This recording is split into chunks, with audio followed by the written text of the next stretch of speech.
ce matin. N'est-ce pas? C'est tout doux, c'est tout doux. Alors, quelle Bernadette êtes-vous aujourd'hui? Alors aujourd'hui, ma chère Bernadette, je suis Bernadette en alerte. Tout à fait, c'est un roman extrêmement haletant que j'ai terminé, qui s'intitule « Né d'aucune femme » de Frank Wyss. Dites-moi en plus. Et donc, dans ce roman, on découvre en fait un prêtre, je pense qu'on est vers le début, milieu du XXe siècle, ce n'est pas précisé, en France. Et ce prêtre, dans son confessionnal, découvre une jeune femme qui lui dit « Cher prêtre, on enterre une femme à l'asile, vous devez récupérer absolument des carnets dans la robe de la morte, des carnets. » Et donc c'est joyeux. Tout à fait. Donc le prêtre va découvrir ces carnets et on découvre la vie d'une certaine Rose qui a été vendue par son père paysan extrêmement pauvre à un maître absolument effroyable. Et c'est le destin de cette femme qu'on va découvrir, destin absolument passionnant. C'est un roman polyphonique, donc c'est à travers les points de vue de plusieurs personnages. Et donc voilà, c'est une histoire vraiment sur la condition des femmes, mais aussi un récit extrêmement haletant parce qu'on ne sait pas jusqu'à la dernière minute ce qu'il est vraiment advenu de cette personne et comment les choses se sont imbriquées. L'ambiance est sombre et palpitante, donc je vous le conseille.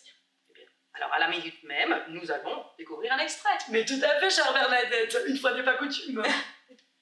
Donc j'avais envie de vous faire découvrir le premier extrait du journal de cette fameuse Rose. Tout est calme. Il n'y a plus de temps à perdre. Voilà. C'est temps de sauter dans l'eau froide. Mon nom, c'est Rose. C'est comme ça que je m'appelle, Rose tout court. Le reste n'a plus rien à voir avec ce que je suis devenue. Et encore, ça fait du temps que quelqu'un m'a pu appeler Rose. Quand je suis seule, que tout le monde dort, des fois je répète mon prénom à voix haute, mais pas trop fort, juste pour m'entendre de plus en plus vite. Au bout d'un moment, il n'y a plus de début ni de fin, alors je m'arrête et ça continue dans ma tête, comme si j'avais démarré une machine du diable.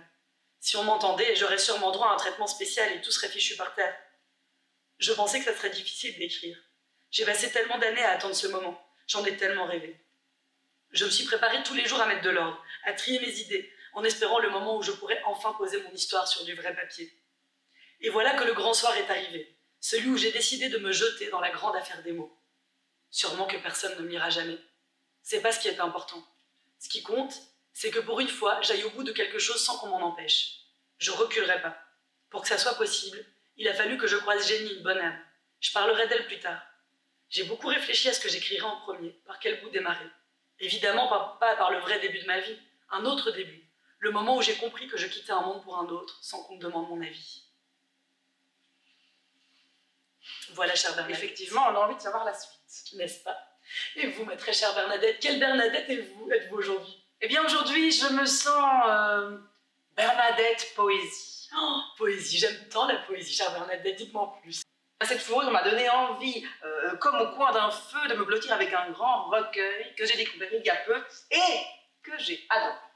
C'est un recueil réalisé par Digli, qui s'appelle « Je serai le feu » et qui rassemble plein de poèmes de poétesses anglaises. Voilà. Alors, ce qui est super dans ce recueil, c'est qu'il y a des illustrations, comme on connaît Digli, hein, et c'est formidable. Voilà. Oh, c'est beau. Voilà, donc on a chaque fois l'explication de la vie de la poétesse, quelle époque, quel caractère, quelle étape de vie, etc. Et puis quelques poèmes choisis par l'auteur pour illustrer voilà, cette femme. Merveilleux. Voilà. Je vais vous lire le 4e de couverture parce que ça rassemble assez tout ce qui se trouve au sein du livre et que je ne saurais mieux dire. Tout à fait. J'espère qu'il faut rendre à César ce qui est à César. N'est-ce pas? Alors voilà. Qu'elle soit invisibilisée, oubliée ou au contraire adoubée et reconnue, ces 50 femmes m'ont parlé et toutes m'ont profondément inspirée. Je souhaite vous faire découvrir ces poétesses qui sont aujourd'hui ma famille. Filles de la lune, prédatrices, mélancoliques, magiciennes, excentriques, insoumises, alchimistes du verbe consumé, telles sont mes compagnes de voyage qui sont à présent les vôtres. Laissez-moi vous guider page après page à travers leur vie et une sélection très personnelle de leurs vers, illustrés par mes soins. Je vais vous lire un poème tout de même, hein. Tout à fait. On ne va pas se quitter comme ça. Non, on a envie d'entendre un peu. Alors, j'ai choisi un poème qui s'appelle « Profession de foi » et qui est de cette poétesse ici, Ingeborg Bachmann, donc qui a vécu entre 1926 et 1973. La citation qu'elle a choisie pour cette poétesse-là, c'est « Le bonheur tisse un cordage d'argent auquel je suis amarrée ». C'est pas formidable. Alors voilà le poème.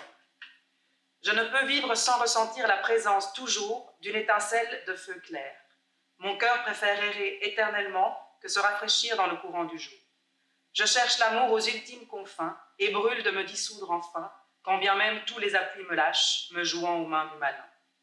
Je me tiens rayonnante devant les plus profonds abîmes afin de connaître leur sens ultime, et il m'est permis aux heures magiques d'aller à l'origine, au fond des énigmes. C'est superbe. Et bien voilà. Je vous souhaite une belle lecture, Bernadette. Mais à vous aussi, ma très chère Bernadette. Au revoir. Au revoir.